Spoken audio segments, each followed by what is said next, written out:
What's up guys, welcome back to my channel. In today's video I'm going to show you how to share screen with others when you are in a video call.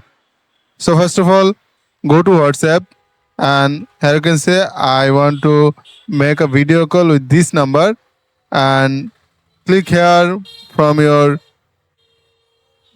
dial option and then make a video call, and I want to accept this call from my PC. And then here you can see I am in a video call.